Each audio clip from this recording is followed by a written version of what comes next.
Hello friends, आपका स्वागत है मेरे यूट्यूब चैनल वंदना स्टोरीज में। फ्रेंड्स, आज की मोटिवेशनल कहानी मैं आपके साथ साझा करने जा रही हूँ। फ्रेंड्स, एक लकड़हारा बहुत गरीब था। वह अपनी पत्नी और अपने बच्चों के साथ रहता था, अपने घर में रहता था। वह जंगल से लकड़ियाँ काटने जाता था। एक क्योंकि वह बहुत डरता था जंगल से, क्योंकि उस जंगल में शेर रहता था, तो वह बहुत कम लकड़ियाँ एकत्रित कर पाता था।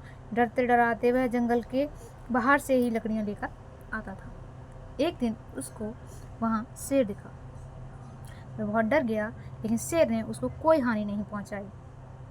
शेर उसके पास गया और उससे बोला कि मैं तुम्हें कोई हानि नहीं पहुँचाऊँगा, क्या तुम मेरे मित्र बनोगे? लकड़हारा हाँ कर देता है, और अब हर रोज़ जंगल में जाकर लकड़हारा लकड़ियाँ काटता, और अब उसे कोई भय नहीं था, क्योंकि जंगल का राजा शेर उसका मित्र था। बहुत सी लकड़ियाँ काटता और अपना जीवन बहुत हंसी खुशी से खुशहाल बना लिया था उसने। और उसकी मित्रता शेर के साथ बहुत गहरी हो चुकी थी। एक दिन शेर ने लकड़हारे से कहा कि मित्र, मैं तुम्हारे घर आना चाहता हूँ, क्या तुम मुझे अपने घर भोजन पे नहीं बुलाओगे? तो लकड़हारा कहता है, क्यों नहीं मित्र, तुम कल आना मेरे घर। यह कहकर वह अपने लकड़ियों के साथ लकड़हारा घर पहुँचता है। अपनी पत्नी से लकड़हारा कहता है कि कल मेरा मित्र आएगा, तुम कुछ अच्छा सा पकवान बना लेना। उसकी पत्नी कहती है, ठीक है, मैं कुछ अच्छा सा पकवान बना लूँगी।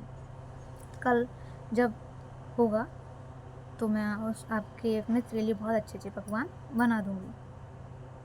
जब कल हुआ, दूसरा सुबह हुआ, तो शेर वहाँ पहुँचता है, तो उसकी जो पत्नी थी लकड़हारे की, वो डर जाती है, घबरा जाती है।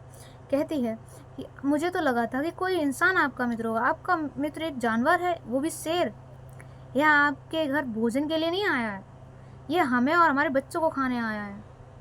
आपको इसने जंगल में नहीं खाया, क्योंकि ये सिर्फ आप ही मिलते। आज आप इसको घर ले आए हैं, आज ये हमें और हमारे बच्चों को सबको खा जाएगा। शेर ये बात सुन लेता है बाहर खड़ा हुआ, और वह बहुत दुखी होता है और वहाँ से चला जाता है। लकड़हारा उसके पीछे पीछे जाता है और कहता है कि हे मित्र, मुझे क्षमा करो, मेरी पत्नी ने जो भी तुम्हारे साथ गलत व्यवहार किया है उसके लिए मैं तुमसे क्षमा मांगता हूँ, मुझे क्षमा कर दो। तो शेर है वह चुप रहता है। वो कहता है, ये जो कुल्हाड़ी है, जो लकड़हारे था उसके पास कुल्हाड़ी थी, उसने कहा इस कुल्हाड़ी से तुम मेरे ऊपर वार करो। लकड़हारा नहीं करता है, लेकिन वह शेर कहता है कि अगर तुम मेरे ऊपर इस कुल्हाड़ी से वार नहीं करोगे तो मैं तुम्हें खा जाऊंगा। तो अब विवश था लकड़हारा, तो उसने कुल्हाड़ी से लकड़हारे ने शेर के ऊपर वार किया। शेर घायल हो गया, बहुत खून निकलने लगा, और शेर वहाँ से चुपचाप चला गया। अब जो लकड़हारा था वो बहुत परेशान हुआ कि ये क्या करवा रहा है शेर मुझसे, ये मेरा मित्र, क्या चल रहा है इसके मन में।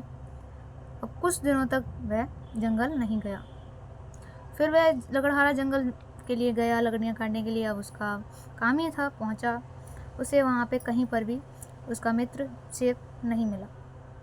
ऐसे करके कई दिन बीत चुके थे। एक दिन उसे वही शेर मिला। वह लकड़हारा उस शेर के पास गया और पूछा कि मित्र कैसे हो? तो वह कहता है, मैं ठीक हूँ। वह कहता है शेर कि देखो ज़रा, क्या जो तुमने कुल्हाड़ी से मेरे ऊपर वार किया था उस जगह कोई घाव है? तो जो लकड़हारा था वो चिंतित में पड़ जाता है कि उस दिन तो इसने मेरे से कुल्हाड़ी से वार करवाया था, आज ये मुझसे कह रहा है कि देखो कि कहाँ वहाँ पर कुल्हाड़ी का वार जो किया था तुमने मेरे ऊपर, कहाँ वहाँ कोई घाव का निशान है? वह देखता है कुल्हाड़ी का निशान तो शेर के ऊपर कहीं नहीं था। तो वो शेर से मना कर देता है, नहीं, तुम्हारे शरीर पर कोई घाव का निशान नहीं है, कोई निशान नहीं है। शेर कहता है, मित्र, जो तुमने मेरे ऊपर कुल्हाड़ी से वार किया था उसका घाव तो भर गया, वह कोई घाव नहीं बचा मेरे शरीर पर जो उस दिन, जिस दिन मैं तुम्हारे घर भोजन के लिए आया था, उस दिन जो तुम्हारी पत्नी ने मुझसे व्यवहार किया था, वह आज भी मेरे दिल में चुभता है। फ्रेंड्स, हम देखते हैं कि जो कोई हमें मारता है उसका घाव तो हमारे पर ऐसा नहीं रहता है, वो चला जाता है। लेकिन जो घाव चुभते हैं वह होते हैं भाषा के, शब्दों के, और वो बहुत चुभते हैं और वो कभी भी भरते भी नहीं हैं। इसलिए फ्रेंड्स, कभी भी किसी को भी इतने शब्द मत बोलिए कि उसको चुभें और वह कभी भी उनको भर ना पाए। जब भी वह आपको देखे उनको और ज़्यादा उस पर जलन महसूस हो, उन घावों पर नमक जैसा महसूस हो। इसलिए आप किसी को भी मार लें मगर ऐसे शब्द ना बोलें जो उसके घाव को कभी भी कम ना होने दें।